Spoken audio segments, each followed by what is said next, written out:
وَقُلْ جَاءَ الْحَقُّ وَزَهَقَ الْبَاطِلُ إِنَّ الْبَاطِلَ كَانَ زَهُوقًا إِنَّ الْحَمْدَ لِلَّهِ نَحْمَدُهُ وَنَسْتَعِينُهُ وَنَسْتَغْفِرُهُ ونعوذ بالله من شرور أنفسنا ومن سيئات أعمالنا من يهده الله فلا مضل له ومن يضلل فلا هادي له وأشهد أن لا إله إلا الله وأشهد أن محمدًا عبده ورسوله أرسله بالحق بشيرا ونذيرا أما بعد فإن خير الحديث كتاب الله وخير الهدي هدي محمد صلى الله عليه وسلم فإن خير الأمور عوازمها وشر الأمور محدثاتها وكل محدثة بدعة وكل بدعة ضلالة وكل ضلالة في النار فأعوذ بالله من الشيطان الرجيم بسم الله الرحمن الرحيم لن تنالوا البر حتى تنفقوا مما تحبون وما تنفقوا من شيء فإن الله به عليم۔ محترم حضرات، ماں اور بہنوں، ساری تعریفیں اللہ تعالیٰ کے لیے ہیں جو ہم تمام کا خالق ہے، مالک ہے۔ وہی اللہ ہے جو ہم میں سے ہر ایک کو نوازتا ہے، نوازنے والا، چاہے غریبوں کو نوازے، مالداروں کو نوازے، اللہ ہی نوازتا ہے۔ غریب نواز ہمارے پاس اللہ کے علاوہ کوئی اور نہیں ہے۔ لوگ بدعقیدے کا شکار ہیں، غریب نواز کسی اور کو سمجھتے ہیں۔ پھر مالداروں کو کون نوازتا ہے؟ غریبوں کو نوازنے والا وہاں بیٹھے ہیں یا لیٹے ہیں، تو پھر مالداروں کو کون نوازتا ہے؟ ہمارے پاس ایک ہی نوازنے والا ہے، نواز، اور وہ ہے اللہ تعالیٰ کی ذات ہے جو سب کو بخشتی ہے، مالداروں کو بھی دیتی ہے، غریبوں کو بھی دیتی ہے۔ صحت، تندرستی، سلامتی، ساری چیزیں اللہ تعالیٰ کی طرف سے عطا ہوتی ہیں۔ دوستو عزیزوں، ماں اور بہنوں، ہمارے پاس آدھے گھنٹے کا ٹائم، جمعہ کا ٹائم عام طور سے آدھے گھنٹے کا وقت ہوتا ہے۔ 1:15 پہ جمعے کی نماز کے لیے ہم کھڑے ہو جاتے ہیں۔ اس آدھے گھنٹے میں کچھ باتیں ایسی میں آپ کے سامنے کہوں جو آپ کے لیے سود مند ہو، فائدہ مند ہو، آخرت کی زندگی میں کچھ کام آئے، اور میرے لیے اللہ کے عذاب سے نجات کا ذریعہ بن جائے۔ دونوں فائدے میں رہیں، بول کر میں فائدے میں رہوں، سن کر آپ فائدے میں رہیں، ورنہ اس طرح سے بیٹھنا، سننا اور سنانا اس کا کوئی فائدہ نہیں ہے، اور جمعے کا کوئی ثواب بھی نہیں۔ ویسے جمعے کا ثواب مل جاتا ہے، جیسے علماء نے، فقہاء نے کہا کہ اگر جمعے کی دوسری رکعت میں رکوع کی تکبیر بھی اگر کسی کو مل جاتی ہے تو جمعے کا ثواب مل جاتا ہے۔ یعنی منیمم جمعے کی 1 رکعت اگر آپ پا لیتے ہیں تو آپ جمعے کا ثواب مل گیا۔ لیکن وہ ثواب نہیں ملا جو اللہ کے نبی نے فرمایا، اونٹ، گائے، بکری، انڈا، مرغی، وہ ثواب سے آپ محروم ہیں۔ اللہ نے قرآن میں کہہ دیا وَتُحِبُّونَ الْمَالَ حُبًّا جَمًّا، تم مال سے بڑا پیار کرتے ہو، مال سے بڑی محبت ہے، ہر ایک کو ہے، چاہے وہ عالم ہو، چاہے وہ زاہد ہو، چاہے وہ مالدار ہو، چاہے دنیا دار ہو، چاہے غریب ہو، سب کو دنیا چاہیے۔ کوئی ایسا نہیں ہوگا بولے نہیں وہی جو نہیں چاہیے، ظاہر میں بولے گا، اندر سے چاہیے بولے گا، سب بولیں گے، اس لیے کہ قرآن نے کہہ دیا وَتُحِبُّونَ الْمَالَ حُبًّا جَمًّا۔ اللہ تعالیٰ نے اور بھی جگہ قرآن مجید میں کہا ہے جب تک تم اس مال کو اللہ کے راہ میں خرچ نہیں کرو گے تب تک جنت حاصل نہیں کر سکو۔ مَا تُحِبُّونَ وَمَا تُنْفِقُوا مِنْ شَيْءٍ، اور جو کچھ تم اللہ کے راستے میں خرچ کرتے ہو بے شک اللہ تعالیٰ اسے جانتا ہے، کس نیت سے خرچ کر رہے ہو، کیا تمہاری نیت ہے، خرچ کرنے میں تم تنگ دل تو نہیں ہو، زبردستی مسجد کے متولی، مسجد کے ذمہ داران مانگ رہے ہیں، اب آ گئے ہیں، کوئی چارہ نہیں، مرتا کیا نہ کرتا کچھ دے دیتا ہے۔ اب اس نیت سے دیتا ہے تو معاملہ مشکل ہے. اب گیٹ پر کھڑا ہے، دامن پھیلائے ہوئے ہے، ڈال کر نہیں جائے گا تو شرم آئے گا، دوسرے لوگ ڈال رہے ہیں تو اچھا چلو ڈال دیتے ہیں کچھ نہ کچھ. بلا کہ اس نیت سے دے گا تو معاملہ مشکل ہے. ثواب دہی کے لیے، یعنی ثواب کے لیے، ثواب پانے کے لیے دیتا ہے تو اللہ تعالیٰ جانتا ہے. فَإِنَّ اللَّهَ بِهِ عَلِيمٌ، بے شک اللہ تعالیٰ جانتا ہے. دوستو عزیزو، ماں اور بہنوں، دنیا میں انسان مال چاہتا ہے. مال کتنا چاہتا ہے؟ آپ اپنی زندگی کے حد تک چاہیں میں آرام سے اپنے خاص گھر میں رہوں. میں تو سوچتا ہوں کہ ہم لوگ تو سوچتے ہیں کہ کم از کم خبر بھی اپنی ملی تو بس، خبر بھی ہماری اپنی خاص مل جائے تو بس. وہاں بھی کچھ دنوں کے بعد اور ایک کو لا کے ڈال دیا جاتا ہے. اور آج کل خبر بھی تو خاص نہیں ملتی. 8,000 تو کم از کم لگتے ہیں. 8,000 تو کم از کم خرچ ہو جاتے ہیں اس خبر میں جانے بات کے حد تک چاہتا ہے. کوئی بات نہیں. اللہ تعالیٰ نے قرآن مجید میں کہا وَابْتَغِ فِي مَا آتَاكَ اللَّهُ الدَّارَ الْآخِرَةَ وَلَا تَنْسَ نَصِيبَكَ مِنَ الدُّنْيَا. دنیا سے جتنا لینا چاہتے ہو لو، کوئی بات نہیں. اللہ کے نبی صلی اللہ علیہ وسلم سے کسی صاحب نے پوچھا، اللہ کے نبی صلی اللہ علیہ وسلم میں خوبصورت جوتا پہننا چاہتا ہوں، اچھے کپڑے پہننا چاہتا ہوں، کیا غلط ہے؟ اللہ کے نبی صلی اللہ علیہ وسلم فرمایا ان اللہ جمیل یحب الجمال. اللہ تعالیٰ خوبصورت ہے، خوبصورتی کو پسند کرتا ہے. پہنیے، آپ 2 لاکھ کا جوڑا پہنیے، کوئی بات نہیں. اللہ نے آپ کو دیا ہے تو پہنیے، کوئی بات نہیں. لیکن تواضع اور انکساری اچھی چیز ہے، سادگی اچھی چیز ہے. سادگی کا مطلب یہ بھی نہیں کہ میں وہی پرانی گھٹی سٹی لنگی پہن لوں یا کپڑے پہن لوں، یہ بھی نہیں. آپ معتدل مزاج پہن لیے، درمیانی چیز استعمال کیجئے، یہ بہت اچھی چیز ہے. دوستو عزیزو، ماں اور بہنوں، یہ تھی قرآن مجید کی یہ آیتیں جو ہم نے پڑھی. لن تنالوا البر حتى تنفقوا مما تحبون. تم جنت کو حاصل نہیں کر سکتے جب تک کہ تم اپنی محبوب چیز کو اللہ کے راستے میں خرچ نہ کرو. بات صاف ہے. ہماری محبوب چیز کیا ہے؟ پیسہ ہے. پیسہ ہے.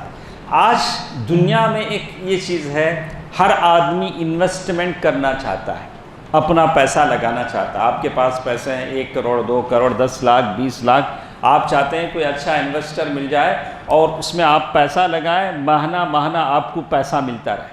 آپ گھر بیٹھے رہیں اور پیسہ لگا کے خاموش بیٹھے رہیں، مہینہ آپ کا اکاؤنٹ بھرتا رہے. ہر کوئی چاہتا ہے، ہر کوئی چاہتا ہے. یہ انویسٹمنٹ ہے جو چاہتے ہیں. اور دنیا نے کیا دلکش نام رکھے ہیں، میوچل فنڈ. انہوں نے نام رکھا میوچل فنڈ. بچے ڈالتے رہے گا آپ کا انویسٹر اور آپ پیسے کھاتے رہیں گے. بازار جانے کی ضرورت نہیں، محنت کرنے کی ضرورت نہیں، پیسہ لگاؤ، گھر میں بیٹھے رہو، پیسے ملتے رہیں، کوئی ٹینشن لینے کا نہیں. یہ تو ہر کوئی سوچتا ہے. لیکن دین اسلام کیا کہتا ہے؟ یہ تو دنیا کی بات ہے. چلو ہم دنیا میں کسی انویسٹر کو تلاش کرتے ہیں. کبھی ایسا ہوتا ہے کہ پیسے لگائے اور انویسٹر بھی ڈوبا، ہم کو بھی لے ڈوب گیا، کوئی گارنٹی نہیں. کتنے لوگ ڈوب گئے، کہاں کہیں آپا کے پاس لگایا، کبھی بھائی کے پاس لگایا، سب ڈوب گئے. نہیں، لاکھوں روپے ڈوب گئے، زندگی بھر کی پونجی ڈوب گئی. لیکن اللہ تعالیٰ نے ایک ایسا بزنس بتایا ہے جس میں کوئی خسارہ نہیں. صدقہ ایسی چیز ہے جس میں کوئی خسارہ نہیں. صدقہ اور خیرات ایسی چیز ہے، یہ بزنس کبھی خسارہ پانے والا نہیں، کبھی اس میں لاس نہیں، کبھی آپ کا شیئر نیچے نہیں گرے گا، ہمیشہ اپ جاتے رہے گا. یہ صدقہ اور خیرات ہے، اس کی گارنٹی ہے اور اللہ نے اس کی گارنٹی دی. اب گارنٹی دینے والا اتنی بڑھیا گارنٹی دی تو آپ کو ڈرنے کی کیا ضرورت ہے؟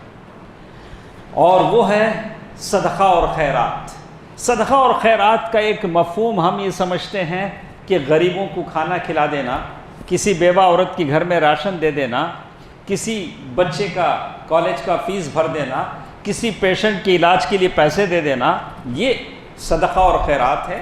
یہ سماجی کام ہے، سماجی خدمت ہے، یہ تو ہے. لیکن اس کے ساتھ جو مزید جو کام ہیں، بہت بہت اہم کام ہیں، جیسے آدمیات کو وقف کرے. یہ بہت علماء نے اس کی 3 قسمیں بتائی ہیں.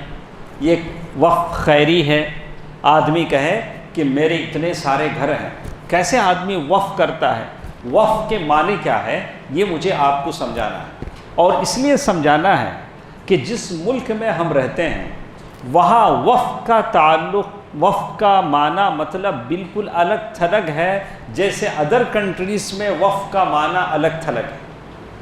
یہاں جو ہمارا وقف ہے ہندوستان میں، یہ ہمارے لیے اس ملک نے ایک الگ قانون بنایا، کئی بار قانون بنا 1955، اس کے بعد کئی بار اس میں امینڈمنٹس ہوئے، اور اس کے بعد پھر 2013 میں اب گورنمنٹ چاہتی تھی، جیسے کل پارلیمنٹ میں بل پیش ہوا کہ گورنمنٹ یہ چاہتی ہے کہ 2013 کا قانون بھی بدل دیں، قانون بدل دیں، ایک نیا قانون لائیں۔ 45 امینڈمنٹس انہوں نے اس میں ایڈ کرنے چاہے، نیا قانون، یعنی ان کی کوشش ہے گاہے بگاہے کچھ نہ کچھ مسلمانوں کو کچھ کرتے رہیں تاکہ مسلمان اسی میں بزی رہیں، مسلمان کچھ سوچے نہیں، مسلمانوں کو بزی رکھو، کوئی نہ کوئی معاملہ، کوئی نہ کوئی پرابلم ان کو کریٹ کرتے رہو، یہ لوگ اسی میں بزی رہیں، بس کچھ پوچھے نہیں، بس اپنے کپڑے سنبھالتے سنبھالتے زندگی گزارتے۔ یہ ایک پالیسی ہے، حکومتوں کی پالیسی ہوتی ہے۔ تو چلیے ہم دیکھتے ہیں کہ وقف یہ ایسی چیز ہے جو مسلمانوں کے لیے، امت مسلمہ کے لیے بہت کارآمد چیز ہے۔ قرآن مجید میں جگہ جگہ اللہ تعالیٰ نے فرمایا للسائل والمحروم، مانگنے والوں کو بھی دو، نہ مانگنے والوں کو بھی دو، اللہ کے راہ میں خیرات کرو۔ وقف کیا چیز ہے؟ چلیے اسے ہم شریعت کی روشنی میں سب سے پہلے سمجھتے ہیں۔ اللہ کے نبی صلی اللہ علیہ وسلم جب مدینہ آئے تو اللہ کے نبی صلی اللہ علیہ وسلم نے سہل اور سہیل 2 بچوں سے مسجد کی زمین خریدی، مسجد نبی، اور اس مسجد میں لوگ آج تک نماز پڑھ رہے ہیں۔ اب تو کافی بڑی مسجد ہے لیکن وہ وقف ہے، اللہ کے راستے میں وقف ہے۔ اور اللہ کے نبی صلی اللہ علیہ وسلم جب ایک جنگ میں نکلے تو مخیرق ایک یہودی تھا، اس یہودی نے اللہ کے نبی صلی اللہ علیہ وسلم کے ساتھ وہ بھی جنگ میں شامل ہوا، اور اس نے اپنے 7 باغیچے اس کے تھے، وہ مالک تھا، اس نے کہا کہ میں 7 باغیچے اللہ کے نبی کو دے دیں اگر میں اس جنگ میں مر جاؤں۔ تو ویسے ہی ہوا، اللہ کے نبی صلی اللہ علیہ وسلم کو وہ جب 7 باغیچے آئے تو اللہ کے نبی صلی اللہ علیہ وسلم نے اسے مسلمانوں کے لیے وقف کر دیا، مسلمانوں کے لیے وقف کر دیا۔ وقف کا معنی یہ ہوتا ہے کہ اصل ایسٹ جو ہوتی ہے جائیداد، اس کو ایسے ہی رکھا جائے، ہولڈ کر دیا جائے، اس ایسٹ کے اوپر جو پروفٹ آتا ہے وہ غریبوں میں بانٹ دیا جائے۔ آپ کی سمجھ میں آ گیا ہوگا کہ وقف کا کیا معنی ہے۔ مطلب کوئی شاپ ہے، اس کی پراپرٹی نہ بیچی جائے گی، نہ خریدی جائے گی، نہ کسی کو گفٹ کی جائے گی، بلکہ وہ اللہ کے نام پر وقف ہے۔ اس شاپ کا جو رینٹ آئے گا وہ رینٹ غریبوں میں بانٹا جائے گا، غریبوں میں دیا جائے گا، لیکن جو شاپ ہے وہ پراپرٹی ایز از بیسس ویسے ہی رہے گی، کوئی اسے بیچ نہیں سکتا، لے نہیں سکتا ہے، یہ وقف کی پراپرٹی ہے۔ تو دوستو عزیزو، میری ماں اور بہنوں، صحابہ کرام نے بہت سارے ایسے تھے جنہوں نے اللہ کے راستے میں وقف کیا۔ عمر رضی اللہ تعالی عنہ اللہ کے نبی صلی اللہ علیہ وسلم کے پاس آئے، آ کر کہا اللہ کے نبی، ہماری زندگی تو تنگ دستی میں گزری ہے، اللہ کے نبی صلی اللہ علیہ وسلم نے خیبر کی جگہ میں ان کو ایک اچھا سا باغیچہ دیا تھا مال غنیمت میں۔ عمر رضی اللہ تعالیٰ عنہ نے کہا کہ اللہ کے نبی، یہ خیبر کا جو باغیچہ ہے میں اسے اللہ کے راستے میں دے دینا چاہتا ہوں۔ تو اللہ کے نبی صلی اللہ علیہ وسلم فرمایا حبس الاصل، یعنی جو اصل زمین ہے باغیچہ، اسے اپنے پاس رکھو، یعنی وہ اللہ کے نام پر وقف کر دو، اس کی اوپر جو پروفٹ آتی ہے وہ خیرات کر دو۔ حضرت عمر رضی اللہ تعالیٰ عنہ نے اپنے رشتہ داروں میں، اپنے لوگوں میں حضرت عمر رضی اللہ تعالیٰ عنہ نے بانٹ دیا۔ حضرت سعد بن ابی وقاص رضی اللہ عنہ، وہ اللہ کے نبی صلی اللہ علیہ وسلم کے پاس آئے، آ کر کہا کہ اللہ کے نبی صلی اللہ علیہ وسلم، میری ماں انتقال کر گئی ہے، میں چاہتا ہوں کہ میری ماں کے لیے کچھ کرو۔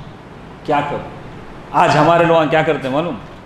اچھا امی ابا، امی اللہ کے پاس چلے گئے، یہ قرآن لا کو، اچھا ہے قرآن لا کو یا رکھ ڈال دو۔ کون پڑھتا؟ تمہیں کہیں پڑھے قرآن؟